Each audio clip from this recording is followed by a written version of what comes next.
अदिति टंडन जी बताना चाहेंगे कि अभी ओंकारेश्वर पांडे जी आ गए हैं स्क्रीन पे, जो कि इंडियन ऑब्जर्वर पोस्ट के चीफ एडिटर हैं, वरिष्ठ पत्रकार हैं, और संदीप मारवा जी जो कि एशियन एकेडमी इंस्टीट्यूट जो है आफ्ट के हैं और चेयरमैन हैं, और सुनील मित्तल जी जुड़ गए हैं। सुनील मित्तल जी सिम्स जो संस्था है मानसिक रोगों की, और डायरेक्टर हैं Pacific world federation for mental health के। डॉक्टर सुनील मित्तल जी, आपका स्वागत है। और रिंकल शर्मा जी जुड़ गई हैं। जी, अदिति टंडन जी, जी जी। तो ओंकारेश्वर पांडे जी से हम ये शुरू करना चाहेंगे। जी, ओंकारेश्वर पांडे जी से जी शुरू करना चाहेंगे। ये जो हिंदी पत्रकारिता दिवस है, तो जिस तरह से 30 मई 1826 से पंडित युगल किशोर शुक्ल जी ने इसे शुरू किया था, उदंत मारतंड जो अखबार था वो हिंदी में था, पहला हिंदी अखबार आया। उसके बाद राजा राम मोहन राय जी ने पश्चिम बंगाल से हिंदी पत्रकारिता की शुरुआत की, और ये चलते चलते कैसे आजादी में किस तरह से पत्रकारिता ने मिशन पत्रकारिता की, महात्मा गांधी हो गए या तिलक हो गए, या आप ये देखिए कि अपनी कुर्बानी देकर भी पत्रकारिता करने वाले गणेश शंकर विद्यार्थी जी का नाम आता है। तमाम लोग कुर्बान हो गए। आजादी के बाद भी पत्रकारों ने एक अलख जगाई, और अभी आपदा काल में मीडिया कर्मियों की जो चुनौतियां होती हैं, तो उस पर आपसे जानना चाहेंगे। ओंकारेश्वर पांडे जी। धन्यवाद उदय जी। जैसा कल तय हुआ था, आपने कहा था कि शुरुआत भाई अरविंद सिंह जी करेंगे। अरविंद जी तो जुड़े नहीं हैं उनको सुनने के लिए बैठा था, लेकिन चलिए, आपने इसकी एक पृष्ठभूमि बता दी है कि आज जो 30 मई है पत्रकारिता दिवस है, इसको क्यों और कब से मनाया जा रहा है।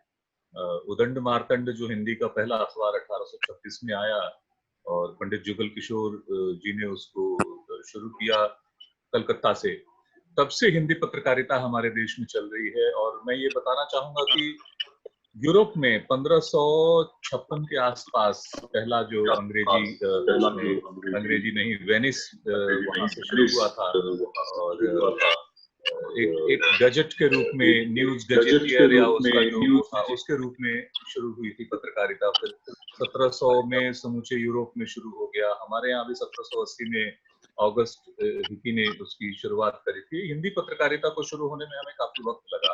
1826 में आके हम शुरू कर पाए, और हालात उस समय भी बहुत बुरे थे, अच्छे नहीं कह सकते हैं, बुरे थे। उस समय तो वैसे भी इस देश में अंग्रेजों का शासन काल था, और चूंकि हिंदी भाषी लोगों की आवाज सुनने वाला कोई नहीं था। जो अंग्रेजी के अखबार थे वो ज्यादातर जो है वो सरकार परस्त, या कहें कि जो मिशनरी जो ब्रिटिश इंडिया कंपनी थी उसके समर्थन में कहीं ना कहीं रहते थे ज्यादातर, या उनके माउथ पीस होके रह गए थे, जो वो कहते थे वो छापते थे। तो हिंदी पत्रकारिता की शुरुआत दरअसल इस देश में स्वतंत्रता के आंदोलन को एक आवाज देने की शुरुआत भी कह सकते हैं। दुर्भाग्य से उदंड मार्तंड बहुत ज्यादा समय तक चल नहीं पाया, क्योंकि उसको छापना और फिर जिलों तक भेजना बड़ा मुश्किल काम था, बहुत महंगा था उस समय। पोस्ट के जरिए जो स्टैंप लगा के भेजा जाता था, बहुत विनती की गई सरकार से कि उस पोस्ट की कीमत कम कर दे, डाक टिकट की कीमत कम कर दे, ताकि उसको भेजा जा सके, लेकिन वो नहीं हुआ। और सिर्फ 1 साल के भीतर भीतर उदंड मार्तंड का प्रकाशन बंद करना पड़ा। लेकिन तब से ये आज तक का दौर जो चल रहा है, तमाम उतार चढ़ाव के बीच आजादी के आंदोलन को हमने एक तरह से खड़ा किया, या उसको समर्थन दिया, उसको आगे बढ़ाने में एक महत्वपूर्ण भूमिका निभाई। और आजादी के बाद भी आज देश में लोकतंत्र को मजबूत करने में जो भूमिका है वो पत्रकारिता की, एज ए संपूर्ण पत्रकारिता और हिंदी पत्रकारिता की भी उसमें बहुत अहम भूमिका है। क्योंकि आज भी अगर आप देखेंगे, मैं अभी कुछ आंकड़े देख रहा था, 2018 तक के आंकड़े आरएनआई के वेबसाइट पे आपको नजर आएंगे, तो करीबन 1,18,000 जो पत्र पत्रिकाएं हैं उसमें रजिस्टर्ड है, और उसमें भी सबसे बड़ी संख्या अगर है तो वो हिंदी वालों की है, क्षेत्रीय की है, और अंग्रेजी की बहुत कम है, बहुत थोड़ी सी है। उसी तरह अगर आप सर्कुलेशन को देखेंगे, एक रफ डाटा जो कहा जाता है कि करीबन 45 करोड़ लोग पत्र पत्रिकाओं को इस देश में पढ़ते रहे हैं। अब वो फिगर एक दो करोड़ नीचे आ गया है, 42 करोड़ के आसपास आ गया है। उसमें भी बड़ी तादाद जो है वो हिंदी पत्र पत्रिकाओं को पढ़ने वालों की रही है, और वो करीबन 20 करोड़ के आसपास, 19 से 20 करोड़ के बीच जो वो उनकी तादाद रही है। तो ये रहा है। लेकिन आज जब हम इस कोरोना वायरस के जो दौर में, इस जो एक वैश्विक विपदा है, आपदा है, उसके दौर में जब हम मीडिया की बात करते हैं और खासतौर से हिंदी मीडिया की बात करते हैं, पत्रकारिता की, तो ये एक बहुत चुनौती भरा समय है और बहुत संकट का समय है। बड़े पैमाने पर अखबार बंद हो रहे हैं। जो छोटे अखबार हैं वो तो कब कहाँ कब काल कवलित हो जाते हैं, उनकी कोई खबर लेने वाला भी नहीं होता। खबर हम तब लेते हैं जब हमें बड़े अखबारों के संस्करण बंद होने की सूचना आती है, और वो भी कुछ इक्का दुक्का वेबसाइट्स के माध्यम से आती है। तो हमें पता चलता है कि फला अखबार के फला संस्करण बंद हो गए, फला जगह के ब्यूरो बंद कर दिया गया, फला जगह का पूरा प्रकाशन ठप हो गया। एक तो ऐसे ही चुनौती है कि लॉकडाउन में अधिकांश लोगों ने, पिछले दिनों एक र्यूमर उड़ा था, मैं उस पर भी चर्चा करूंगा, एक की अफवाह उड़ी थी कि साहब अखबारों के माध्यम से भी ये पैंडेमिक जो है वो बढ़ रहा है और अखबारों के माध्यम से भी वायरस फैल सकता है। इसका नतीजा ये हुआ कि अधिकांश जगह पर खबरें आने लगी कि लोगों ने अखबार मंगाने बंद कर दिए। एक तो अखबार पहुंचाना मुश्किल काम था क्योंकि पब्लिक ट्रांसपोर्ट बंद हो चुका है। जब पब्लिक ट्रांसपोर्ट बंद हो जाए तो आप इमेजिन करिए कि जहां पर आप प्लेन से भेजने वाले थे, जहां ट्रेन से भेजने वाले थे, जहां पब्लिक बसों के माध्यम से जो जिलों तक अखबार पहुंचाया जाता है, वो तो माध्यम बंद हो गए। तो एक तो वैसे ही कमी आ गई। उसके बाद जब ये एक मिस इन्फॉर्मेशन मार्केट में आया कि साहब कोरोना वायरस इससे फैल सकता है, तो बड़े संख्या में लोगों ने अखबारों को खरीदना ही बंद कर दिया, मना कर दिया, मेरे यहाँ मत देना भैया, कल से मत देना। तो ये एक बड़ी चुनौती आई। बाद में उसको, उस अफवाह को झूठा साबित करने के लिए तमाम तरह के विज्ञापन, और वो भी प्रधानमंत्री के बयान के साथ विज्ञापन लगाए गए कि अखबार के माध्यम से वायरस नहीं फैलता है। तो कुछ उसमें राहत मिली होगी, कुछ थोड़ा बहुत कंट्रोल हुआ होगा। लेकिन मेरा मानना है कि इस विपदा ने जितना बाकी इंडस्ट्रीज को नुकसान पहुंचाया है, उसी तरह और उससे कई गुना ज्यादा नुकसान मीडिया को भी पहुंचाया। अब जी, आज ओंकारेश्वर पांडे जी, ओंकारेश्वर पांडे जी, हाँ जी, कुछ बोलना चाह रहे हैं? मैं जरा आपको 2 मिनट और लूंगा, और ज्यादा वक्त जी नहीं जी ले रहा। जी जी जी। आज जो चुनौतियां मीडिया के सामने हैं और पत्रकारिता के सामने हैं, वो 3 तरह की चुनौती है। एक चुनौती है समाचारों को संकलित करने की, इंफॉर्मेशन को गैदर करने की और उसको पहुंचाने की, पाठकों तक, दर्शकों तक पहुंचाने की। दूसरी चुनौती उनके खुद के अस्तित्व की है, उनके खुद की सुरक्षा की है, जो स्वास्थ्य की सुरक्षा भी है। आपने देखा होगा खबरें कि कई अखबारों में कई तमाम लोग उससे, कोरोना वायरस से पीड़ित पाए गए, और एक जगह तो एक चैनल को पूरा बंद करना पड़ा, मतलब उनके ऑफिस को सील करना पड़ा। मुंबई में बड़े पैमाने पे खबर आई कि वहां पर लोग इससे प्रभावित, पीड़ित पाए गए, और उनके एग्जिस्टेंस का भी खतरा हो रहा है। बहुत सारे लोगों की नौकरियां जा रही हैं। तीसरी एक जो सबसे बड़ी चुनौती है, जिसको यूनेस्को ने, वर्ल्ड बैंक, WHO ने और तमाम ने माना है कि ये एक डिसइंफॉर्मेशन जो है इसी दौर में जो है बड़े पैमाने पर जो चल रहा है। सो पैंडेमिक के अलावा डिसइंफोडेमिक भी जो है वो एक बड़ी चुनौती उभर के सामने आई है। ये हमारे सामने संकट है। उदय जी। जी, तो Omkareshwar Pandey ji, Indian observer post के चीफ एडिटर, जो चुनौतियों के बारे में आपने बताया, इसी वक्त जो है हम बताना चाहेंगे कि इस जो वेबिनार है, इसकी अध्यक्षता कर रहे हैं संदीप मारवा जी, जो फिल्म इंस्टीट्यूट जो है आफ्टर, उसके चेयरमैन हैं, और ग्लोबल मीडिया गुरु के नाम से उन्हें जाना जाता है, तो अध्यक्षता करेंगे। और अभी क्वेश्चन आंसर हर वक्ता के बाद हम लोगों को लेने का प्रोग्राम है, तो रिंकल शर्मा को आमंत्रित करेंगे ओंकारेश्वर पांडे जी से वो अपने सवाल पूछें। रिंकल शर्मा जी, नमस्कार ओंकारेश्वर जी। नमस्कार जी। जी, हम आपसे जानना चाहते थे कि आज जो समय है इसमें सोशल मीडिया इतना हावी हो गया है कि जहाँ पर विचारों की अभिव्यक्ति बहुत ही आसान हो गई है। तो ऐसे में कहीं ना कहीं ये समस्या लोगों के सामने आ रही है कि खबर की जो मौलिकता है उस पर सवाल उठते हैं। तो ऐसे क्या मापदंड हो सकते हैं जिन पर एक आम आदमी भी ये जान सके कि ये खबर कितनी सच्ची है और कितनी ये फेक है? आप बहुत सही कह रही हैं। ये एक सिर्फ हिंदुस्तान की समस्या नहीं है, पूरे विश्व की समस्या है कि आज लोगों को एक सोशल मीडिया एक बड़े सोर्स ऑफ इंफॉर्मेशन के रूप में सामने आया है। और अगर देखें तो कई जगहों पे 60% तक लोग सोशल मीडिया के माध्यम से सूचनाएं ले रहे हैं। और उसमें भी जो डिसइंफॉर्मेशन है या जो फेक है या जो गलत सूचनाएं हैं वो भी उतने ही बड़े पैमाने पर मिलियंस की संख्या में जो है वो खबरें आ रही हैं। पिछले दिनों बूम लाइव जो कि एक फैक्ट चेकर एजेंसी है इंडिया की, उसने पिछले 3 महीनों का विश्लेषण किया तो उसने 178 मामले ऐसे पाए जिसमें एकदम से गलत खबरें जो हैं वो चलाई जा रही थी। और वो सोशल मीडिया से चलते चलते कई बार वो मेन लाइन मीडिया में भी आ जाती है।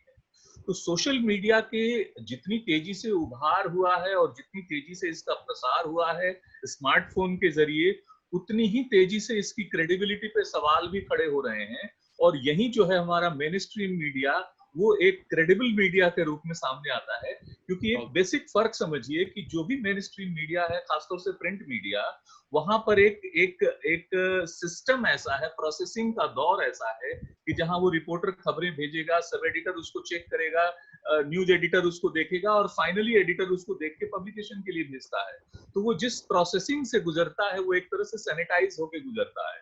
सोशल मीडिया में जो खबरें बिना सैनिटाइज किए हुए आ रही हैं वो उसी तरह घातक हैं जैसे कि ये वायरस घातक है। तो आज जरूरत है कि हम सोशल मीडिया के भी खबरों को सैनिटाइज करके पढ़ना सीखें, देखना सीखें और फॉरवर्ड करने से पहले तो 1000 बार सोचें। लेकिन इसमें बात सर वही आती है कि आम आदमी कैसे तय करेगा?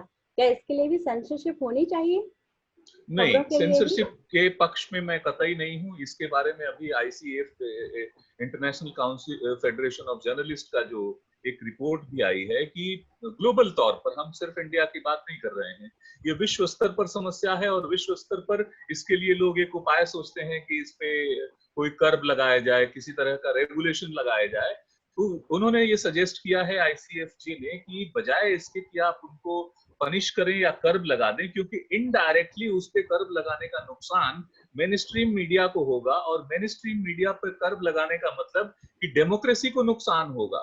तो आप ये रिस्क नहीं उठा सकते। आप आवाज को बंद कर देंगे, एक सर्टेन किस्म की आवाजों को, तो आपके पास सच आना बंद हो जाएगा। बजाय इसके जो क्रेडिबल मीडिया है, जो तथ्यपरक पत्रकारिता है, उसको सपोर्ट करना चाहिए, उनको आगे बढ़ाने का प्रयास करना चाहिए। और उनके लिए इस तरह के पैकेजेस अनाउंस करने चाहिए जिसमें कोई शर्त ना हो। उनको अच्छी पत्रकारिता को अगर आपको बढ़ावा देना है, अगर लोकतंत्र आपके दिमाग में है, तो अच्छी पत्रकारिता को आपको खुल के आगे बढ़ावा देना होगा। बहुत बहुत जी, धन्यवाद। तो अब आगे हम इस चर्चा को आगे बढ़ाएंगे क्योंकि इतनी बड़ी त्रासदी जो आई है, आज मीडिया कर्मियों को रिस्क भी लेना पड़ रहा है, घर परिवार में भी दहशत का माहौल आ जाता है। लेकिन दहशत का माहौल अभी देखिए, सोमेन कोहली जी ने बताया वो पश्चिम बंगाल से हैं और वहां पे जिस तरह से अम्फान जो तूफान आया उससे बहुत नुकसान हुआ, फिर भी मीडिया कर्मी वहां पहुंचे। अभी देखिए कल रात में जिस तरह से भूकंप आया तो दहशत तो फैल जाती है, लेकिन मीडिया कर्मियों को जाना पड़ता है, कवरेज दिखानी पड़ती है, समाचार और सूचना साझा करना पड़ता है। ये मीडिया कर्मियों का कर्तव्य भी है और जनता को सूचना पहुंचाते हैं।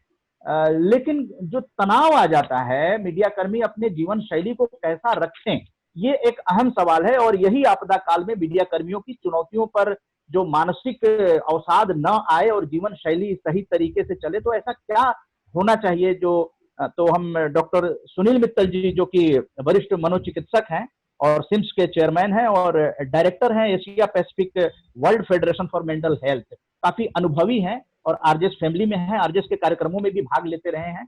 तो डॉक्टर सुनील मित्तल जी, आपका स्वागत है। धन्यवाद जी उदय जी। तो जो अभी जो ये चर्चा हुई और जैसे ओंकारेश्वर जी ने कहा कि जो बहुत सारी जो चैलेंजेस हैं इस समय जो आ रही हैं इस आपदा में मीडिया के सामने, वो कुछ तो आपदा से जुड़ी हैं और कुछ जो बात जैसे अभी हुई जो मैं उसका एक इम्प्लीकेशन ये भी है कि कुछ उसके इकोनॉमिक डाउनटर्न से जो भी जुड़ी हैं, जो अखबार या जो मेन स्ट्रीम मीडिया कुछ बंद हो रहे हैं या बंद होने की जिनकी स्थिति आ सकती है, तो उस सब के तो चैलेंजेस हैं ही, पर तो एक अहम बात हो जाती है कि जैसे कि आरजेएस का जो उद्देश्य है कि एक सकारात्मक मीडिया का, तो पहले ही अगर एक हम समझें कि एक निष्पक्ष और सकारात्मक रिपोर्टिंग जो है वो अपने आप में एक बहुत बड़ा चैलेंज है, और ऊपर से जब वो चैलेंज जुड़ती है एक आपदा के साथ, वो भी जैसे जो कोरोना वायरस के जो आपदा है, जो इस समय पैंडेमिक जो है, और जैसा कि अभी ओंकारेश्वर जी ने कहा कि जिसमें डिस इन्फोडेमिक भी एक जो है जो फैलता है, और साथ ही जो फेक न्यूज का जो इसके साथ जो जुड़ा हुआ जो सोशल मीडिया पे फैलता है, उसका जो इम्पैक्ट है जो मेन स्ट्रीम मीडिया के जो कार्यकर्ता हैं उन पर, या साथ ही जो मेन स्ट्रीम मीडिया की जो ऑडियंस है जो उन पर, तो वो जो इम्पैक्ट है उसका असर कुल मिलाकर सब कार्यकर्ताओं पे पड़ता है। और इसमें अगर हम देखें तो 3 प्रकार से जो मानसिक जो पर्सपेक्टिव है वो जुड़ता है। पहला तो यही कि जो मीडिया कर्ता जो है जो रिपोर्टिंग कर रहा है उसकी जो अपनी समस्याएं हैं, जो फियर है, जो एंजाइटी है, जो एक जाहिर है कि एक इंसानी तौर पर, एक ह्यूमन तौर पर जो एंजाइटी है। हेलो, चलिए आ रही आवाज जी आ रही है। तो जो ह्यूमन एक जो एंजाइटी है वो तो है ही, वो अगर हम किसी हेल्थ केयर वर्कर की कहें या हम पुलिस कर्मचारी की कहें, तो जो मीडिया पर्सन जो कि रिपोर्टिंग कर रहा है, जो फ्रंट लाइन पर है, उसकी जो अपनी एंजाइटी है, एग्जिस्टेंस की एंजाइटी है, जो फियर ऑफ डिजीज की एंजाइटी है, और साथ ही एक ऑनेस्ट और एक एक्यूरेट रिपोर्टिंग की जो एंजाइटी है, डेडलाइंस की एंजाइटी है, कंपटीशन है, ये सब कुछ है। और इसमें एक्सपोजर है, क्योंकि अभी तक जो मैंने इमेजेस देखी हैं उसमें कहीं पर जो मीडिया जो करता है, जो कि जाकर रिपोर्टिंग कर रहा है, वो पीपीई में नहीं है और वो बहुत क्लोज जाकर रिपोर्टिंग कर रहा है। जैसे अगर वो एक वॉर जैसी आपदा में रिपोर्टिंग करता है उसको रिस्क है, उससे कहीं ज्यादा रिस्क इस समय जब वो कोरोना वायरस के पैंडेमिक की रिपोर्टिंग कर रहा है। और ये मैं समझता हूँ ये बहुत एक गहरा जो उसका असर है, जो हर व्यक्ति के जो मन पर पड़ता है, उसका जो मानसिक जो तनाव है वो बढ़ता है। सेकंड जो बात जुड़ जाती है वो है कि जो आप रिपोर्टिंग कर रहे हैं वो कितनी सेंसिटिविटी से कर रहे हैं, क्योंकि जो व्यक्ति जिसके बारे में रिपोर्ट की जा रही है या जिसके जो भी आप इंफॉर्मेशन गैदर कर रहे हैं, उसकी अपनी समस्याएं हैं, उसका अपना तनाव है, और उसके लिए सेंसिटिविटी रख पाना, अपने फियर को ओवरकम करके, वो एक चैलेंज, और उसके लिए भी बहुत एक इंटरनल जो मेंटल स्ट्रेंथ की आवश्यकता है। और तीसरा जो है, जो आप रिपोर्टिंग कर रहे हैं उसका जो इम्पैक्ट है जो समाज पर, जो आपकी ऑडियंस है, रीडरशिप है, व्यूअरशिप है, जो उस पर जो इम्पैक्ट है, ये वहां पर फियर ना पैदा हो, पैनिक ना पैदा हो, और इस तरह की रिपोर्टिंग जो कि बैलेंस हो सके, इसका भी जो तनाव जो प्रेशर है उसको रखना है कि सेंसेशनलाइज नहीं करना, एक्यूरेट रिपोर्टिंग चाहिए। क्योंकि अगर हम जो जर्नलिस्टिक जो एक्सपीरियंसेस वर्ल्ड वाइड जो मैं भी देख रहा था, वो ये थे कि जब भी आपदा होती है, अगर डिस्टेंट है तो थोड़ा सेंसेशनलाइज होता है, जब अपने ऊपर बीतती है, आपदा बहुत करीब आ जाती है, तो बहुत रिस्पॉन्सिबल रिपोर्टिंग होनी शुरू होती है, और क्योंकि वो एक्यूरेट है। अब इसको अगर हम देखते हैं तो जो मीडिया कर्मी जो हैं, वो उनके लिए ये अहम हो जाता है कि वो जैसे डॉक्टरों के साथ स्टिग्मेटाइज हुआ है। मैं जानता हूँ एक मीडिया कर्मी मेरे पास आए, वो उन्होंने जाकर किसी अस्पताल में जाकर रिपोर्टिंग की, और उनके अपनी जो सोसाइटी है वहां पर उनको ऑस्ट्रेसाइज किया गया, एक स्टिग्मा हो गया कि ये तो उस अस्पताल में जाकर रिपोर्टिंग करके आए, ये तो हर जगह पे नजर आ रहा है, और उनको घर पहुंचने में कठिनाई थी। तो ये जो तनाव है, वो बोले कि भाई मैं रिपोर्टिंग करके आ रहा हूँ, मेरी क्या गलती है, मुझे अपने घर में, मुझे अपनी सोसाइटी में एंट्री नहीं मिल रही है, एंड और उसको वो पब्लिसाइज भी नहीं करना चाहते हैं, क्योंकि साथ में ये भी फियर है कि मैं पब्लिसाइज करता हूँ तो कल अगला असाइनमेंट मुझे मिलेगा या नहीं मिलेगा। सो ये जो चैलेंज है ये बहुत बड़ी है, और इस चीज को समझना कि हाँ, कोविड-19 के साथ जो स्टिग्मा जुड़ा हुआ है, और उसके साथ जो अगर, और वो खुद क्योंकि वो एक अपने मानसिक तनाव के लिए मदद के लिए आए, तो मेंटल हेल्थ के साथ जो स्टिग्मा जुड़ा है वो उसके बारे में बात नहीं करना चाहते। तो ये जो स्टिग्मा जो दोनों चीजों के साथ जुड़ जाता है, ये बहुत गहरा है। साथ ही ये वैसे ही जब डेडलाइंस और रिपोर्टिंग होती है, तो मैं समझता हूँ कि जो जर्नलिस्ट, जो मेरे मित्र भी हैं और जो मैंने आरजेएस में देखा है, वैसे तो देखा है कि बहुत बहुत स्ट्रेसफुल लाइफ है, बहुत टेंशन भरी लाइफ है, और उसके साथ जब आप एक फ्रंट लाइन से रिपोर्ट कर रहे हैं तो टेंशन बढ़ता है, और वर्क को और पर्सनल लाइफ को सेपरेट करना मुश्किल हो जाता है। कहना बहुत आसान है कि वर्क लाइफ बैलेंस रखिएगा, पर वो एक मीडिया कर्मी का जो कि वैसे ही जैसे एक डॉक्टर हेल्थ केयर वर्कर है, जब वो फ्रंट लाइन में काम कर रहा है और वो घर नहीं पहुंच सकता है, उसको क्वारंटीन में जाना, मीडिया कर्मी के लिए भी वही चीजें साथ साथ जुड़ जाती है, और they are not by training prepared for it. उसके लिए वो उनको ट्रेनिंग नहीं है। हेल्थ केयर वर्कर, पुलिस को ट्रेनिंग है। तो ये मैं समझता हूँ कि जो अगर मीडिया जो कि एक इस तरह की रिपोर्टिंग जो आपदाएं मैं समझता हूँ आएंगी, और तो वो एक रेजिलियंस जो है, तो हर जो एक मीडिया कर्मी में है रेजिलियंस, उसके लिए एक तैयारी जरूरी है। फिर ऑफिशियल गाइडलाइंस हैं, साथ ही ये समझना कि अगर आपको कोरोना से बचना है तो अपना स्वास्थ्य ठीक रखना सबसे पहले जरूरी है, तो शारीरिक स्वास्थ्य हो और मानसिक स्वास्थ्य हो, क्योंकि अगर आपकी इम्यूनिटी स्ट्रांग नहीं है तो आप कोरोना से नहीं बच सकते। एक्सपोजर भी हो रहा है, और जो उससे बचने के लिए तो जरूरी है कि बहुत सिंपल सी सलाह लगती है कि आप एक न्यूट्रिशियस बैलेंस खाना जरूर खाएं, प्रॉपर नींद जरूर लें, आप एक्सरसाइज करें, योग करें, प्राणायाम करें, अपने स्वास्थ्य की तरफ ध्यान दें, और जो भी तनाव को कम करने के लिए जो आप टेक्निक इस्तेमाल कर सकते हैं, बेशक वो मेडिटेशन है, रिलैक्सेशन टेक्निक्स हैं, अपने साथ साथ अपने फ्रेंड्स नेटवर्क बहुत जरूरी है। जैसे कोई भी संस्थाएं हैं जो कि नेटवर्क ऑफ सपोर्ट बहुत जरूरी है, जहाँ पे आप खुल के अपने दिल की बात कर सकते हैं बिना स्टिग्मा के, डर के। एक और ये भी हो सकता है जरूरी, हर व्यक्ति जो है वो अपना ट्रिगर पहचान सके कि मुझे मेरी क्या कमजोरी है, किस चीज से मुझे डर लगता है, मुझे कब एंजाइटी होती है, और उसके लिए वो एक प्रॉपर स्टेप ले सके। और एक जो इम्पोर्टेंट बात यह है कि सब्सटेंसेस, अल्कोहल, टबैको, इस समय बचना उससे और आवश्यक हो जाता है। तो ये सब चीजों का अगर हम इस्तेमाल करते हैं तो मैं समझता हूँ कि जो मीडिया करता जो है और इस आपदा में बहुत आगे बढ़कर एक बहुत रिस्पॉन्सिबल काम निभा रहे हैं। जी डॉक्टर सुनील मित्तल जी, कुछ क्वेश्चन ले लेते हैं। उमेश जी अगर जुड़े होंगे, उमेश जी आप हैं? उमेश जी, डॉक्टर सुनील मित्तल वरिष्ठ मनोचिकित्सक हैं, सवाल अगर लेना चाहें। रिंकल शर्मा जी, उमेश जी। जी नमस्कार डॉक्टर साहब। नमस्कार। अभी आपने जो बात कही कि योद्धा जो हमारे मीडिया कर्मी है एक योद्धा की तरह जाते हैं, और उनके लिए आपने कुछ टिप्स भी दिए कि प्राणायाम करें, न्यूट्रिशन का ध्यान रखें, लेकिन परिस्थिति चाहे कैसी भी हो, चाहे कोई महामारी हो, चाहे तूफान आए, चाहे युद्ध हो, कहीं मीडिया कर्मी को तो निकलना पड़ता ही पड़ता है। लेकिन जब वो बाहर निकलता है तो सिर्फ उसकी सुरक्षा और उसकी सेहत को लेके वही नहीं, उसके जो परिवार के लोग हैं, क्योंकि आरजेएस परिवार हमेशा परिवार को साथ लेके चलता है, इसलिए मैं पूछना चाहूंगी कि घर में माँ बाप है, पत्नी है या बच्चे हैं, कहीं ना कहीं उनको भी तनाव हो जाता है, वो भी चिंताग्रस्त हो जाते हैं जब एक मीडिया कर्मी बाहर इस तरह के हालातों में, विषम परिस्थितियों में जाता है। तो वो परिवार कैसे तनाव मुक्त हो सके, रोजमर्रा के जीवन में ऐसे क्या छोटी छोटी चीजें हैं जो कम से कम फैमिली भी टेंशन फ्री रहे, और वो तो ऑब्वियसली होगा ही होगा। बहुत मुश्किल, ये एक बहुत मुश्किल घड़ी है, कठिन घड़ी है, और मैं समझता हूँ कि जो मीडिया कर्मी हैं जो जाकर रिपोर्टिंग आपदा की करते हैं, फ्रंटलाइन वॉर की हो, तूफान हो, सुनामी हो, या और कोई वायलेंस भी होती है, सोशल वैसे हो जाती है सामाजिक तौर पर, तो वो अपने आप को रिस्क तो लेते हैं।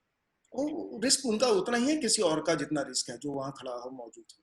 तो फैमिली का टेंशन, एंजाइटी, डिप्रेशन होना बहुत लाजमी है, और ये मैं समझता हूँ कि एक रेजिलियंस जो परिवार में है, तो इस चीज में बातचीत होनी आवश्यक है।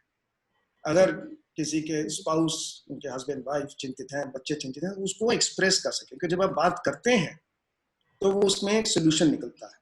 और वो बात करें तो आमतौर पे हम सबके प्रोफेशनल फ्रेंड्स होते हैं, और वो आपस में एक नेटवर्क ऑफ सपोर्ट जो बहुत जरूरी है, जहाँ पे वो बात कर सकें, एक दूसरे की बात को समझ सकें, कहें कि मैं मौजूद हूँ आपकी मदद के लिए। वो एक बहुत ही। डॉक्टर सुनील मित्तल, मेरा एक आपसे सवाल है। Thank you. नहीं, अच्छा, हाँ, ठीक है। सवाल थोड़ा सा इसी से जुड़ा हुआ है कि इन हालातों में, शायद आपने पढ़ा हो, इंदौर में एक फिल्म टीवी एक्ट्रेस ने आत्महत्या कर ली, एक बंबई में किसी एक एक्टर ने आत्महत्या कर ली। क्या ये पेंडेमिक की सिचुएशन क्या लोगों को इस हद तक ले जाती है कि आप आत्महत्या करने के लिए तैयार हो जाते हैं? बिल्कुल ये हो सकता है, क्योंकि ऐसे डॉक्टर्स को भी देखा गया है जिन्होंने सुसाइड की है, जो कि फ्रंट लाइन पे काम करते रहे हैं। और जो ह्यूमन सफरिंग देखना, सिर्फ अपना डर नहीं है कि मुझे हो जाएगा, एक ह्यूमन सफरिंग को देखना इतने पास से, और आप लाचार होके देख रहे हैं कि आप कुछ नहीं कर सकते, लोग मर रहे हैं, आप कुछ नहीं कर सकते हैं। वो जो इम्पैक्ट, जो ट्रॉमा है, वो इतना गहरा सदमा है कि यस, कि उसमें एक acute depression, anxiety, existential crisis, और जो ऐसा भी होता है कि सुसाइड भी हो सकती है। और ये इसलिए ये जरूरी है कि एक नेटवर्क हो जहाँ पे वो बात कर सके, हम पहचान सकें कि हाँ, इस व्यक्ति को अवसाद है, एंजाइटी है, और वो बेहिचक होकर कि उसको स्टिग्मेटाइज किया जाएगा कि वो मेंटली वीक है, अपने कार्य के लिए कॉम्पिटेंट नहीं है, तो वो खुल के बात कर सके और उसको सपोर्ट मिल सके। एंड आई थिंक जैसे आरजेएस परिवार है, आपका इंस्टीट्यूट है, और जो संस्थाएं हैं, वहां पर इस तरह का एक, आई कांट से कि हेल्पलाइन, पर एक ऐसा अवेलेबिलिटी हो सकती है कि जिनके जरिए जो मीडिया कर्मी हैं, जिनको इस तरह की जरूरत है, वो बात कर सके। शायद इन हाँ, लोगों तो को आउटलेट ही नहीं मिला, आउटलेट ही नहीं मिला। बिल्कुल बिल्कुल। और आई थिंक एक जो पॉजिटिव डिलीवरेबल निकलता है कि आरजेएस और जो एशियन एकेडमी है, कुछ इस तरह का एक प्रोग्राम शुरू कर सकते हैं, and we will be happy to help in that. जी, अब अदिति टंडन जी, आप अगर हैं, अदिति टंडन। उदय जी, मैं जुड़ी हुई हूँ। हाँ, बताएं, आप डायरेक्ट आ जाएं। महिलाओं की जो चुनौतियां होती हैं, आपने खुद ही देखा है, तो आपदा काल में किस तरह की चुनौतियों का आपको सामना करना पड़ा, उसके बारे में बताएं 2 मिनट। पहले आपसे थोड़ी सी माफी चाहूंगी, मैं बिल्कुल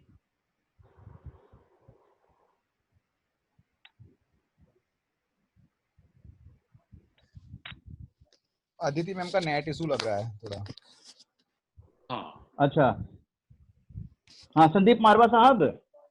जी बताइए। संदीप मारवा साहब, हाँ, आपसे जानना चाहेंगे कि आपदा काल है और इसमें जो मीडिया कर्मी हैं, वो कई, आप मास कम्युनिकेशन का कोर्सेज चलाते हैं, रोजगार है नहीं आगे, रोजगार आगे है नहीं, इंस्टीट्यूट वगैरह से पढ़कर आदमी किस तरह से अपने आप को सरवाइव कर सकता है?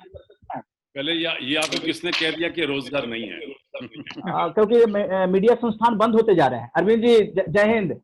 अरविंद जी आ गए हैं जी, बुलवा लीजिए अरविंद जी को। चलिए, आदेश हुआ है, संदीप मारवा जी अध्यक्षता कर रहे हैं, आप बोल लीजिए अरविंद जी, 2 मिनट। पहले अध्यक्ष जी यानी मारवा जी को बहुत नमस्कार, और सभी साथियों को बहुत नमस्कार।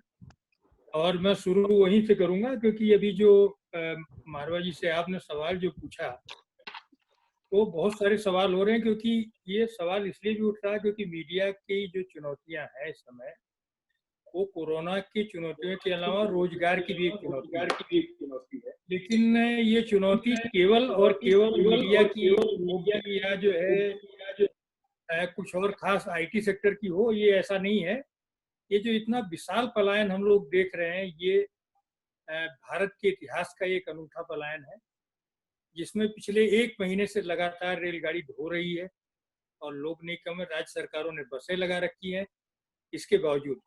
और उत्तर प्रदेश और बिहार जैसे राज्यों को, जिनका ये दावा था कि बहुत ज्यादा प्रगति उन्होंने की है, उनकी आंखें खुल रही है इस समय कि कितने लोग इनके गए हुए हैं, क्योंकि राज्य सरकारों के पास कोई आंकड़ा नहीं है।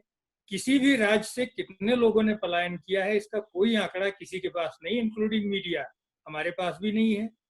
तो ये जो चुनौतीपूर्ण दौर है उसमें मीडिया का इसलिए भी बहुत ज्यादा बढ़ जाता है। मैं डॉक्टर साहब को सुन रहा था, क्योंकि एक तो ये है कि पहले जितने पलायन हुए उससे बहुत अलग किस्म के पलायन हो रहे हैं। जैसे आप लोगों में कुछ को याद होगा कि मुंबई में स्काई लैब गिरने वाला था। स्काई लैब जो है एक उपग्रह गिरने वाला था मुंबई में। उस दौरान जो है उत्तर प्रदेश और बिहार के बहुत सारे लोग भाग करके आ गए थे। सूरत में प्लेग की घटना के बाद आए, और टुकड़ों टुकड़ों में जब जब खास तौर पर बोल दो उसको। पंजाब में जो है कौन सा- आतंकवाद का एक नया दौर चला, उस समय भी लोग आए। लेकिन इस तरह का, जिसको आप कहिए कि पूरे अखिल भारतीय स्तर का पलायन, ये हम पहली बार देख रहे हैं।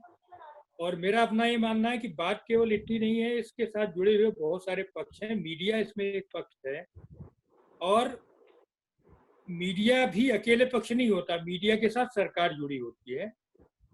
सरकार ने सूचनाओं को ढंग से देने का काम नहीं किया, और इसके नाते जो हाइप क्रिएट हुआ है उसमें इलेक्ट्रॉनिक मीडिया ने ज्यादा हाइप क्रिएट किया। जो प्रिंट मीडिया है उसने थोड़ा संयत तरीके से काम किया है। और हमको लग रहा है कि अब ये समय ये है कि जो डॉक्टर साहब बता रहे थे वहां से आगे, कि अगर आत्महत्याओं का दौर शुरू हो गया, क्योंकि आत्महत्याएं रूरल एरिया में काफी हो रही हैं इस बीच में, और अभी आज का आंकड़ा आप लोगों ने अखबारों में पढ़ा होगा, 10 मजदूर तो ट्रेनों में मर गए हैं, जो 80 मजदूर जो है ट्रेनों में मर गए हैं, ये आधिकारिक आंकड़ा है। और 100 से ज्यादा का आंकड़ा है जो ट्रेन के अंदर मर गए हैं। और ये मौतें जो है सीधे सीधे जो है मिसमैनेजमेंट, भूख और प्रॉपर उनको मेडिकल ट्रीटमेंट ना दे पाने का नतीजा है। तो ये सब अपनी जगह है। उसमें जो कोरोना वॉरियर्स की तरह जो मीडिया के लोग काम कर रहे हैं बाहर फील्ड में, वो सारी चुनौतियां हैं, क्योंकि हम लोग बहुत सारे लोग हैं यहाँ बात करने वाले। सैदिक मारवाह जी, वो आपने अरविंद जी को कहा था, तो अरविंद जी ने कहा कि रोजगार जा रहे हैं, और इंस्टीट्यूट जो है वो अब पढ़ाई की दिशा क्या होनी चाहिए और किस तरह से ये रोजगार उन्मुखी हो सकती है, ये मास कम्युनिकेशन वगैरह इंस्टीट्यूट के कुछ गाइडलाइन दीजिए हमारी नई पीढ़ी के पत्रकारों के लिए। 30 मई है, आज हिंदी पत्रकारिता दिवस है। आज के इस शुभ अवसर पे यहाँ पर उपस्थित पहले सभी हिंदी पत्रकारिता और लेखन से जुड़े हुए सभी लोगों को मैं तहे दिल से मुबारकबाद देता हूँ। और आज के दिन ये प्रार्थना करता हूँ कि ये दिन बार बार आए और हम लोग हिंदी पत्रकारिता को बार बार प्रमोट करें।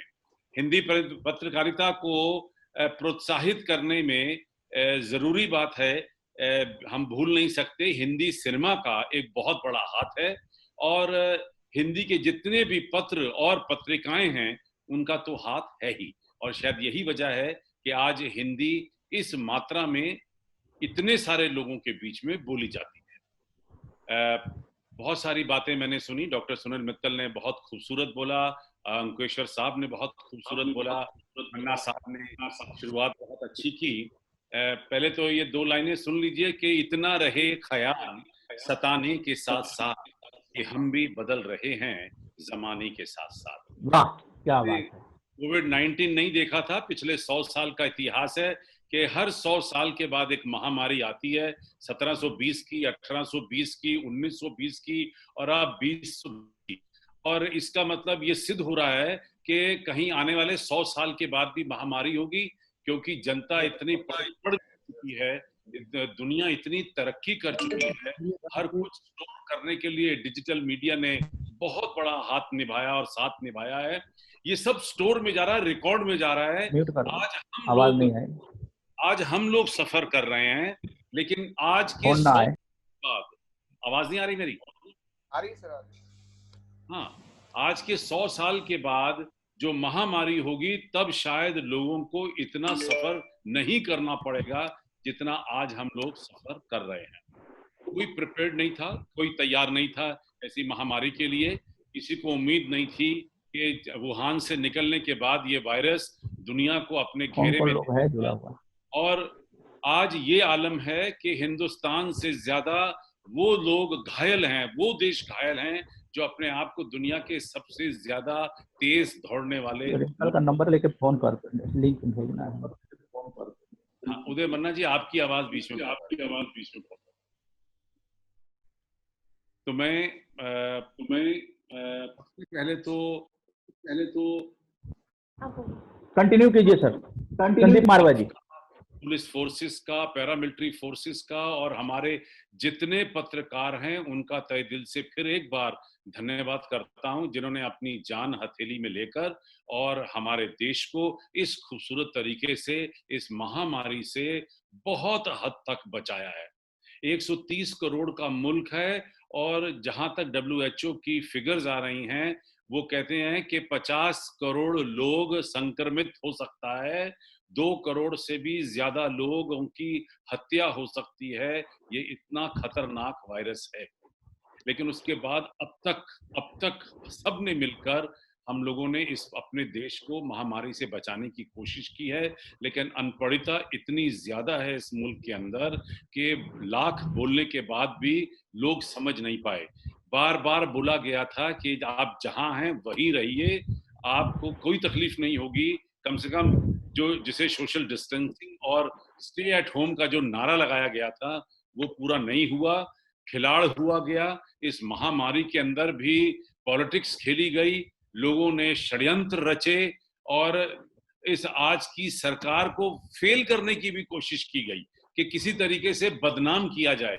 लोगों ने इस बात का भी यकीन नहीं किया कि इस वक्त पॉलिटिक्स को अलग रखा जाए और इस वक्त जैसे डॉक्टर साहब ने कहा कि अपनी जान सबसे ज्यादा प्यारी है, सेहत है तो सब कुछ है। प्रधानमंत्री ने भी टेलीविजन पर आकर बार बार बोला कि जान है तो जहान है, और 40 दिन के बाद आकर फिर जो है नारा बदला गया कि जहान है और जहान भी है, क्योंकि बेताबी बढ़ गई थी, लोग बेचैन हो चुके थे। पत्रकारों ने अपनी तरफ से पूरी कोशिश की और जहां तक हमारे इस पूरे फील्ड की बात आती है, मैं समझता हूं कि हमारे पत्रकारों ने, पत्रिकाओं ने, पत्रों ने एक बहुत बेहतरीन रोल अदा किया है। शायद ही कोई ऐसा मीडियम, चाहे वो प्रिंट हो, रेडियो हो, टेलीविजन हो, सिनेमा हो, न्यू मीडिया हो, किसी ने भी कोई कसर नहीं छोड़ी अपनी तरफ से लोगों को आगाह करने की इस वक्त आपको अपनी जान बचानी है और ये कुछ नियम बांधे गए हैं जिससे आप इससे बचे रह सकते हैं। तो मैं संदीप, पूरे मीडियम्स को बहुत बहुत मुबारकबाद देना चाहता हूं। बहुत बहुत इसी धन्यवाद टॉपिक के ऊपर धन्यवाद संदीप मारवाह जी। कभी फिर हम इंस्टीट्यूशन की बात करेंगे। और अभी अरविंद कुमार सिंह जी जुड़े हुए हैं। अरविंद कुमार सिंह जी जुड़े हुए हैं जी, है ना? हाँ, अरविंद कुमार सिंह जी, आप ये बताएं कि जिस तरह से आप कह रहे थे रोजगार की बहुत स्थिति आ गई है, एक्चुअली आपदा काल में बहुत सारे मीडिया संस्थान बंद हो गए हैं। सरकार की तरफ से कोरोना योद्धा कहा गया पहले संबोधन में, राष्ट्र संदेश में प्रधानमंत्री ने कहा, लेकिन उसके बाद जब 20 लाख करोड़ आया उसमें पत्रकारों को कोई भी राहत पैकेज की घोषणा नहीं की गई। इससे पत्रकार जगत बहुत ही उदास है और पत्रकार एसोसिएशन भी बहुत से लग के इस पे काम कर रहे हैं। बल्कि पंकज कुलश्रेष्ठ की डेथ हुई है कोरोना से, लेकिन मुआवजा और उसके बारे में उनके परिवार की देखरेख के लिए कुछ भी नहीं। दूरदर्शन के योगेश जी को भी बताया गया कि वो कोरोना पॉजिटिव हो गए थे, 2 दिन बाद रिपोर्ट आई डेथ होने के। तो इस तरह की अभी हिंदी खबर के एक और पत्रकार की सुसाइड कर लिए। ये आपदा काल मीडिया कर्मियों के साथ है। 2 महीने से जो फ्रीलांसर हैं उनके, तो क्या सरकारों को आगे नहीं आना चाहिए? राज्य सरकार और केंद्र सरकार को आगे इसमें नहीं आना चाहिए? आप वरिष्ठ पत्रकार अरविंद कुमार सिंह जी। अरविंद सर, आप अपना ऑडियो अनम्यूट करिए सर, मेरे यहाँ से हो नहीं रहा। ठीक है, अब आवाज आ रही? जी हाँ, आवाज आ रही है सर। तो मैं ये कहना चाहूंगा मन्ना जी और आरजेएस परिवार के सभी साथियों को, अभी मारवाह जी ने बधाई दी सबको, और प्रधानमंत्री जी ने भी जितना बार संबोधित किया है उसमें कोरोना वॉरियर्स हम लोगों को माना गया है। बधाई बहुत सारे जगहों से दी गई है, लेकिन पत्रकार सबसे ज्यादा असुरक्षित और सबसे ज्यादा जिसको कहिए कि चिंताजनक वातावरण के बीच में काम कर रहे हैं। तमाम जगहों पर आपने देखा होगा कि मास्क पहन के ही उनका काम चल रहा है, चाहे जटिल से जटिल इलाकों में वो जा रहे हों। और ज्यादातर ऐसे हैं जिनको कोई बीमा का कवर नहीं है। राज्य सरकारों ने बिल्कुल ध्यान नहीं दिया है, भारत सरकार ने भी ध्यान नहीं दिया है, और जो पैकेज बनाया गया है उस पैकेज में पत्रकार कहीं शामिल ही नहीं है। जबकि अगर आप इस बीच में बात करेंगे तो 3 तरह के पत्रकार हैं। एक तो ये है जो पहले से ही कहीं ना कहीं काम कर रहे हैं, ढंग के जगहों पर काम कर रहे हैं, आप उनको, जो गवर्नमेंट मीडिया है वो सबसे प्रोटेक्टेड एरिया में है। उसके अलावा जो दूसरा पक्ष है कि जो बाकी जो प्रिंट और इलेक्ट्रॉनिक मीडिया है उनमें बहुत सारे लोगों की तनख्वाहें कम होनी शुरू हो गई हैं, कटनी शुरू हो गई हैं, कई लोगों को हटा दिया गया। और तीसरा क्लास जो ऐसा है जो स्वतंत्र रूप से काम करने वाला क्लास है, वो सबसे ज्यादा सफर किया है।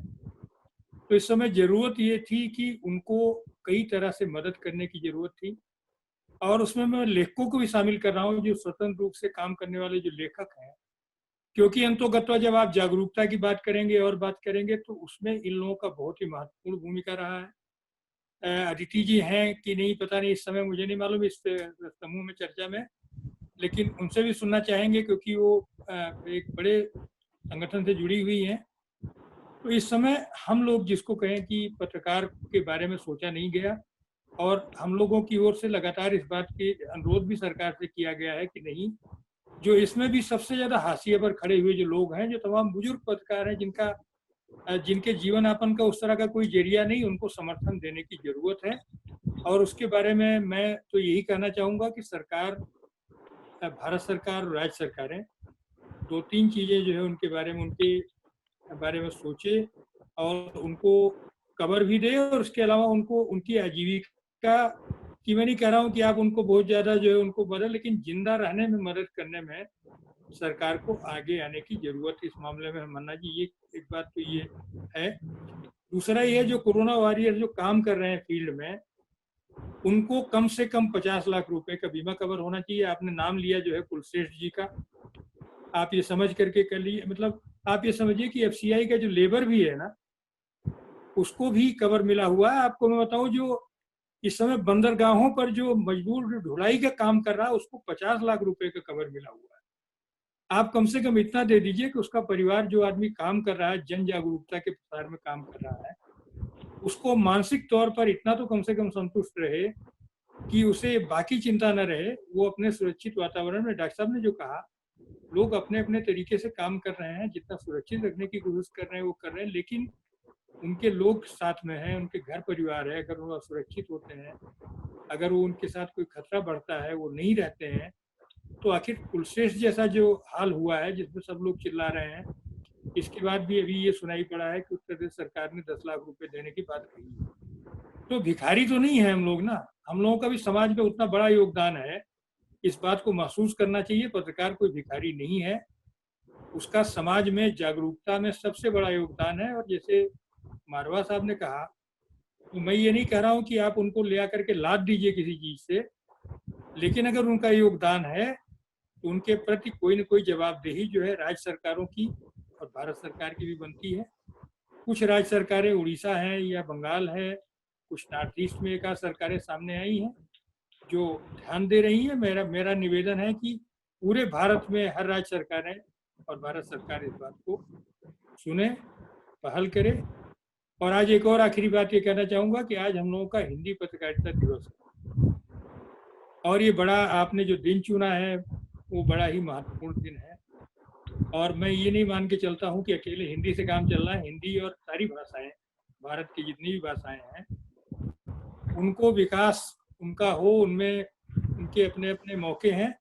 ये सारे जो मीडिया संस्थान है वो सब चरमरा रहे हैं, उनको ध्यान देने की जरूरत है, क्योंकि अगर आर्थिक तौर पर वो संस्थान थोड़े से सक्षम होंगे, और इस समय कोई और मदद करने नहीं आ रहा है। आप समझ लीजिए कि इस समय सबसे बड़ी मददगार अगर कोई होगी तो सरकार होगी, भारत सरकार होगी, राज्य सरकारें होंगी, कुछ बड़े कॉरपोरेट हाउस होंगे। तो इन सब लोगों को, उन संस्थानों को भी मदद करने की जरूरत है जो आने वाले समय में बंदी के कगार पर खड़े हो सकते हैं। और ये मैं मानता हूँ, मारवा साहब ने जो बात कही है कि अभी ये एक संकट का समय है, इसलिए लोगों को लग रहा है कि बहुत ज्यादा हड़बड़ी मची हुई है, लेकिन आने वाला समय एक संभावनाओं भरा समय बन सकता है। लेकिन अभी तो दिक्कत है। तो सवाल ये है कि सबसे पहले आपको चरणबद्ध योजना बनानी होगी। पहली तो ये कि तात्कालिक योजना क्या बनाए। तात्कालिक योजना तो लोगों को जिंदा रखने की है, चाहे वो प्रवासी मजदूर हो, चाहे वो कोई भी हो, चाहे वो पत्रकार हो, वो चाहे पत्रकारिता से जुड़ा हुआ और वर्ग हो, उसको तो जरूर इतना संसाधन मिलना चाहिए ताकि वो जिंदा रह सके। मुझे केवल इतना कहना है। जी, बहुत बहुत धन्यवाद अरविंद कुमार सिंह जी। इस बात को सरकार तक पहुंचाने की जिम्मेदारी आरजेएस पॉजिटिव मीडिया की है। और सरकार को संवेदनशील तरीके से कोरोना योद्धाओं को और तमाम मीडिया कर्मियों को देखना चाहिए। और जहां पर बड़े बड़े चैनल अलग धारा में बह रहे थे, वहां पर जो कोरोना काल में सोशल मीडिया ने भी अपनी पहचान बनाई और प्रधानमंत्री जी ने सोशल मीडिया का जिक्र भी किया। ऑनलाइन मीडिया जो नया उभरता हुआ मीडिया है, उसने भी योगदान दिया है बिना किसी सहायता और किसी सपोर्ट के। तो ऑनलाइन मीडिया को मान्यता देने में सरकार बहुत टाइम लगा रही है उसको।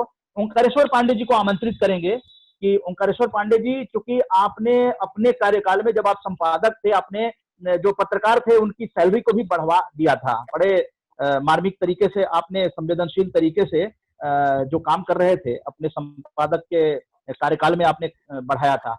ऑनलाइन मीडिया को किस तरह से संरक्षण दिया जा सकता है ताकि वो सकारात्मक पत्रकारिता की तरफ आर्थिक दृष्टि से आगे बढ़ सकें और कॉन्फिडेंस के साथ देश में पत्रकारिता कर सकें? ओंकारेश्वर पांडे जी।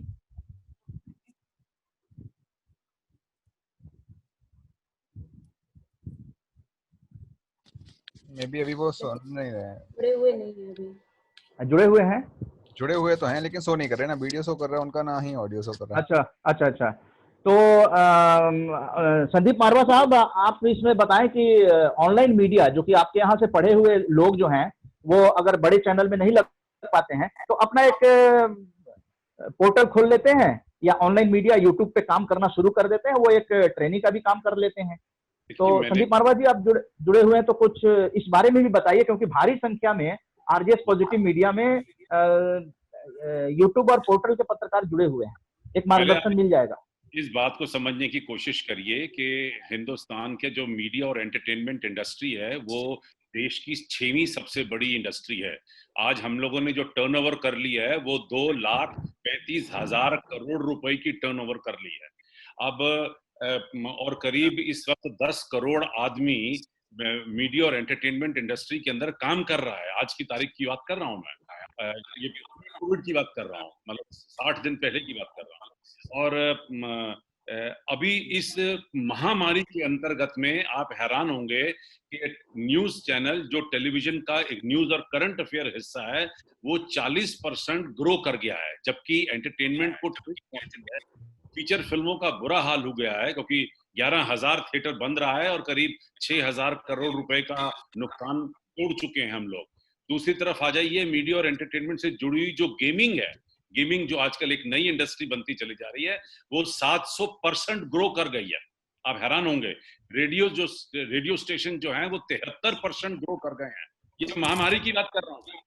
तो ऐसा भी नहीं है कि हमें नेगेटिव में भी पॉजिटिव ढूंढना है। आपका नाम ही RJS पॉजिटिव मीडिया है, तो इसके अंदर, इस पूरी महामारी के अंदर भी कुछ ना कुछ पॉजिटिव ढूंढिए, कोई नई चीज होती नजर आएगी। Social media online, for example, अभी आप मीडिया जो एजुकेशन की बात कर रहे थे, मैंने पूरी यूनिवर्सिटी 2 दिन के अंदर ऑनलाइन के ऊपर डाली है।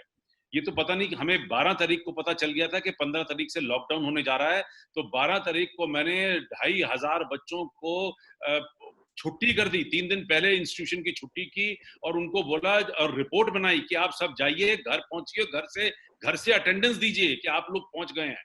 और मैंने 60 मेंटर अपॉइंट किए और एक एक बच्चे की रिपोर्ट आ गई कि एक एक बच्चा घर आसानी से पहुंच गया है। तो थोड़ी सी अक्लमंद बनना पड़ा, क्योंकि मुझे पता था 15 तारीख को बसें बंद हो जाएंगी, ट्रेनें बंद हो जाएंगी, हवाई जहाज बंद हो जाएंगे, तो ये बच्चा कहाँ से घर पहुंचेगा।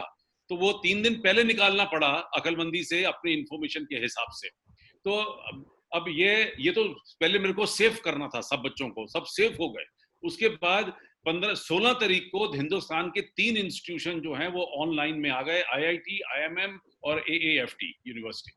और हमने 5,000 बच्चों को करीब 6,500 क्लासों के जरिए और 28 वेबिनार, 7 सेशन सेमिनार के और करीब 40 इंटरव्यू के जरिए बच्चों की पढ़ाई जो है कल तक पूरी की है और आज ऑनलाइन एग्जाम शुरू हो गए हैं। तो पॉइंट ये होता है कि समय के हिसाब से आपको चौकन्ना, चतुर और चालाक बनना पड़ेगा, होशियार बनना पड़ेगा और नए नए उपयोग शामिल करके आपको हर चीज को नया जरिया देना पड़ेगा। अखबार जहां पे मार खाया, लेकिन ये मत भूलिए कि सारा अखबार जो है गुडविल नहीं लूज करने दी उन्होंने। सब अखबार जो है इन 60 दिन के अंदर छोटे से छोटा अखबार ऑनलाइन आ गया। अगर वो नहीं ईमेल भेज सकता तो वो व्हाट्सएप पे अपने 1000 कॉपी भेज रहा है।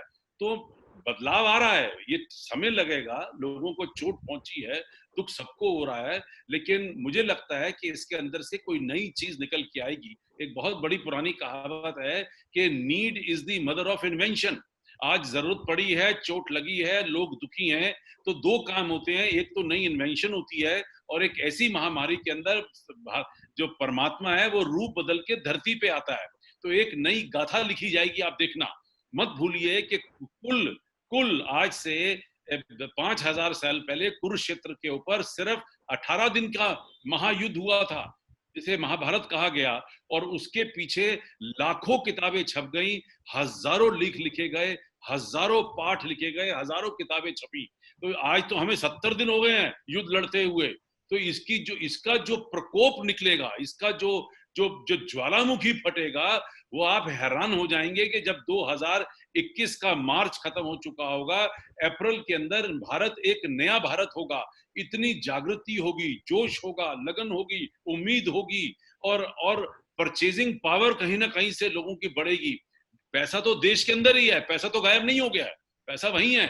यही पैसा, और भारत सरकार भी इसमें पैसा कुछ एक्स्ट्रा जोड़ने वाली है, चाहे वो रिजर्व बैंक ऑफ इंडिया से लोन ले या नए नोट छापे, क्योंकि उसका असर होगा देश के ऊपर।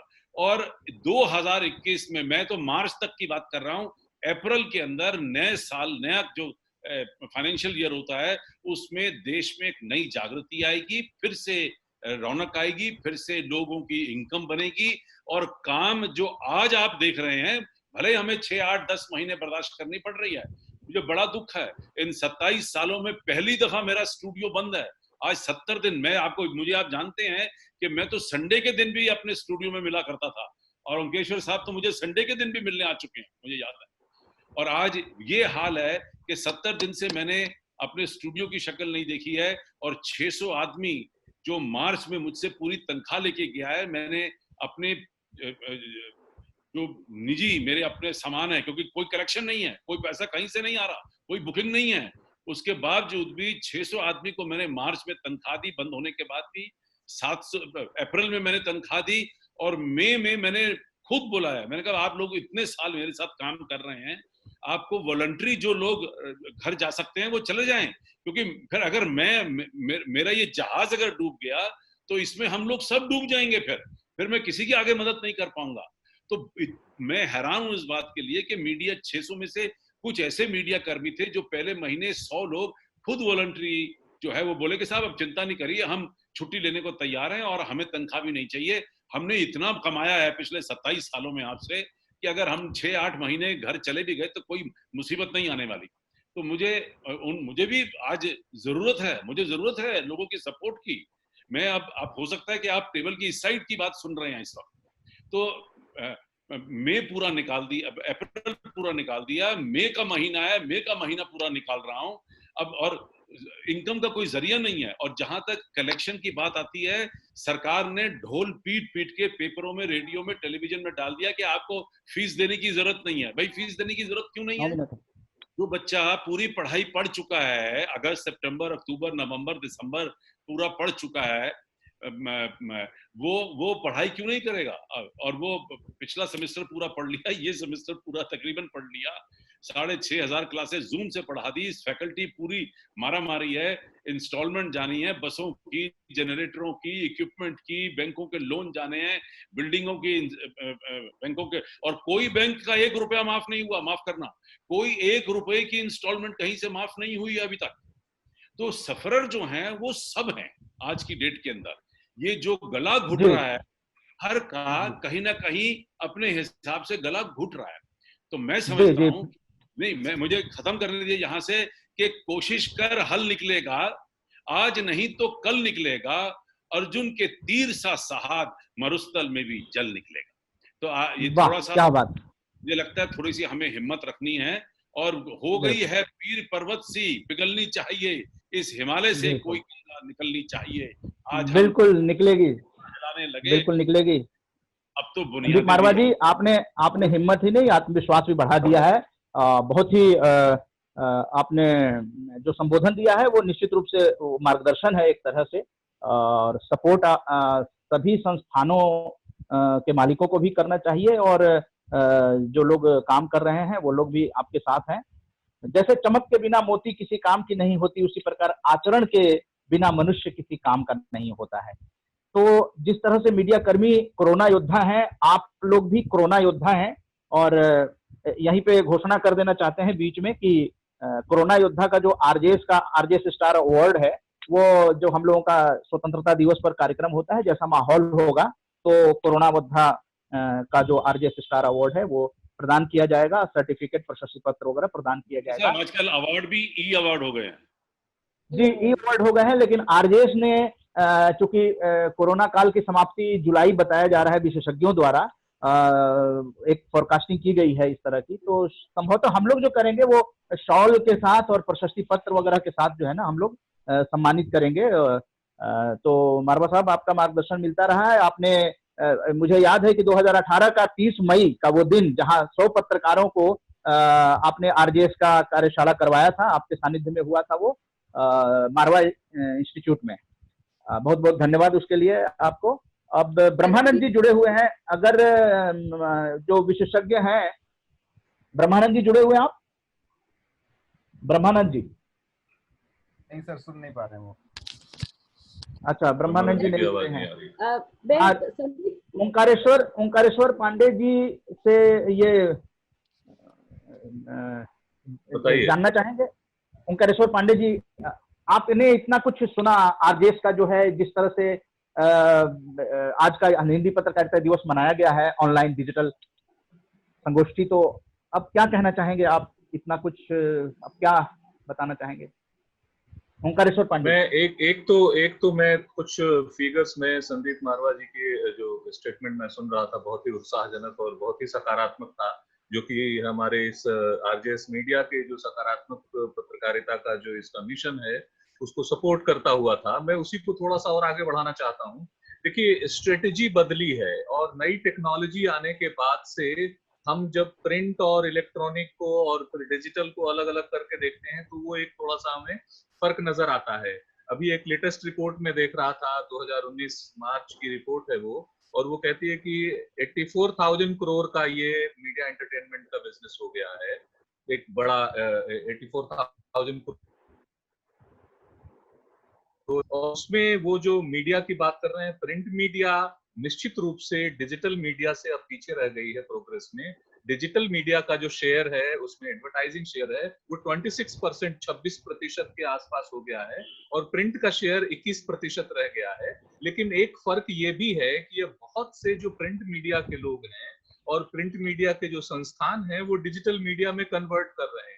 तो इस नजरिए से देखें तो हमारे पास, सपोज करिए कि मैं एक अखबार निकालता हूं, मैं अपने अखबार का रेवेन्यू काउंट करूं और हमारा ही उसी अखबार के थ्रू हमने डिजिटल पे अपने आप को शिफ्ट किया है, उसका रेवेन्यू हमारा बढ़ा है, ये कैलकुलेशन अलग अलग नहीं किया जा रहा है। तो उस नजरिए से देखेंगे तो डिजिटल की पहुंच जो है वो ज्यादा बढ़ गई है, बहुत तेजी से बढ़ी है निश्चित रूप से। अब मैं अनेक बड़े अखबारों को जिनका संस्करण हार्ड कॉपी भी पढ़ने में ढूंढ के लेना पड़ता था, मुश्किल होता था, वो अब डिजिटल अवेलेबल हो रहे हैं, और पीडीएफ कॉपी सर्कुलेट हो रही है बहुत सारी जगहों पे। हालांकि इस पे भी कुछ सवाल उठ रहे हैं कि पीडीएफ सर्कुलेट करना चाहिए कि नहीं, उनके रेवेन्यू को नुकसान होगा, ये एक अलग विषय है। लेकिन डिजिटली उनका कंटेंट अवेलेबल है, डिजिटली सेल भी कर रहे हैं उसको। अब तो वो एक अखबार पढ़ने के लिए तमाम दुनिया के बड़े अखबार हैं जिनको आपको सब्सक्राइब करना पड़ेगा, मंथली या वीकली सब्सक्रिप्शन लेना पड़ेगा, तब आप उसको पढ़ सकते हैं। यही ट्रेंड धीरे धीरे हिंदुस्तान में भी आ रहा है, और ये कहीं ना कहीं से जो यहाँ का मीडिया है, प्रिंट मीडिया, जो डिजिटली कन्वर्टेड मीडिया है, उसको सपोर्ट प्रदान करेगा। और मैं जब आरजेएस मीडिया की जो चीजें देखता हूँ, गतिविधियां देखता हूँ, इसमें चूंकि बहुत सारे बड़े पैमाने पर छोटे छोटे वेबसाइट्स के लोग और छोटे छोटे शहरों के उससे जुड़े हुए हैं, तो ये एक तरह से उनके लिए बहुत फायदेमंद है। उस चीज को समझें, उसको अडॉप्ट करें, डिजिटल मीडिया के पावर को। और जैसे जैसे ये डाटा ड्रिवन है, हम अभी आर्टिफिशियल इंटेलिजेंस का उस बड़े पैमाने पर इस्तेमाल नहीं कर पा रहे हैं, हम उस तरह से जब डाटा एनालिसिस, आर्टिफिशियल इंटेलिजेंस, उसके सहारे जब इस डिजिटल मीडिया को आगे बढ़ाएंगे तो हम देखेंगे कि एक छोटे से शहर का भी छोटा सा खबर भी एक डिजिटल के थ्रू ग्लोबली पहुंच सकता है और पहुंच रहा है, पहुंच जाता है आज। तो एक तरह से वो है, और उसमें जो आरजेएस की भूमिका है, मैं उस पर निश्चित रूप से इसकी सराहना करना चाहूंगा कि सकारात्मक पत्रकारिता को आप बढ़ावा दे रहे हैं और उस मूवमेंट को बढ़ावा दे रहे हैं। यह इसलिए भी जरूरी है कि जैसा मैंने अपने पिछले उसमें कहा था वक्तव्य में कि WHO तक ने ये कहा है कि पैंडेमिक के साथ डिसइंफोडेमिक जो है वो बहुत बड़ा चैलेंज बन के उभरा है। तो डिसइंफोडेमिक ही एक ऐसा खतरा है जिसको सकारात्मकता के जरिए, तथ्यात्मकता के जरिए, फैक्ट्स के जरिए हम रोक सकते हैं और उसको बढ़ावा दे सकते हैं। मैं फिलहाल जी, समय समाप्त हो रहा है, तो Omkareshwar Pandey ji, Indian observer post के चीफ एडिटर, वरिष्ठ पत्रकार और पूर्व संपादक, आपका बहुत बहुत धन्यवाद।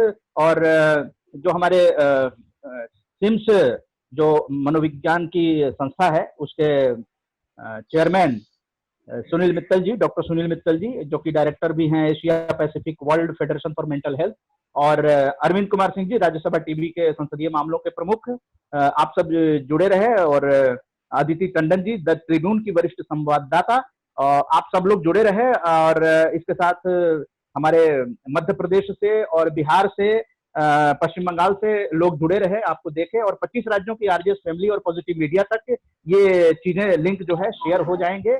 और अध्यक्षता जो है कर रहे थे हमारे आंख के जो संस्थापक चेयरमैन हैं संदीप मारवा जी, जी संदीप मारवा जी का बहुत बहुत धन्यवाद। जी सुनील मित्तल जी कुछ कह रहे हैं आप? सुनील मित्तल जी, आप अपना ऑडियो अनम्यूट करिए।